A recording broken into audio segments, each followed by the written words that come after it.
కల్కి జోరు కంటిన్యూ అవుతుండడంతో కొత్త సినిమాలు థియేటర్స్ లో రిలీజ్ చేసేందుకు ధైర్యం చేయటం లేదు మేకర్స్. అందుకే ఈ వారం కూడా బాక్స్ ఆఫీస్ దగ్గర పెద్దగా రష్ కనిపించడం లేదు.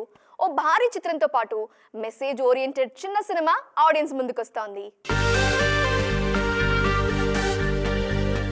కమల్ హాసన్ లీడ్ రోల్లో తెరకెక్కిన పాన్ ఇండియా మూవీ భారతీయుడు 2. దాదాపు 28 ఏళ్ల తర్వాత భారతీయుడు సినిమాకు సీక్వెల్ గా ఈ సినిమా మీద భారీ అంచనాలున్నాయి. కథ, మేకింగ్ పరంగానే కాదు, టెక్నికల్ గాను హై స్టాండర్డ్స్ తో భారతీయుడు 2ను రూపొందించారు.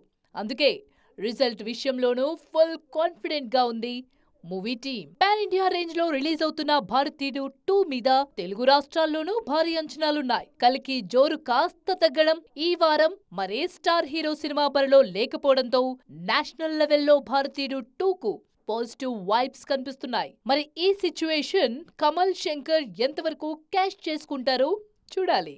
భారతీయుడు 2తో పాటు మరో చిన్న సినిమా కూడా ఆడియన్స్ ముందుకొస్తోంది. ట్రాన్స్జెండర్ల సమస్యల నేపథ్యంలో సందేశాత్మకంగా తెరకెక్కిన సినిమా సారంగధరియా.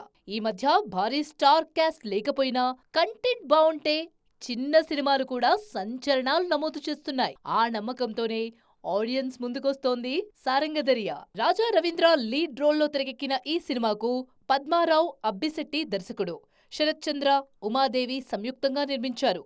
సమాజంలో ట్రాన్స్జెండర్లపై ఉన్న చిన్న చూపు, జీవితంలో వాళ్లకు ఎదురయ్యే సమస్యలను తెర మీద ఆవిష్కరించే ప్రయత్నం చేసింది మూవీ టీమ్.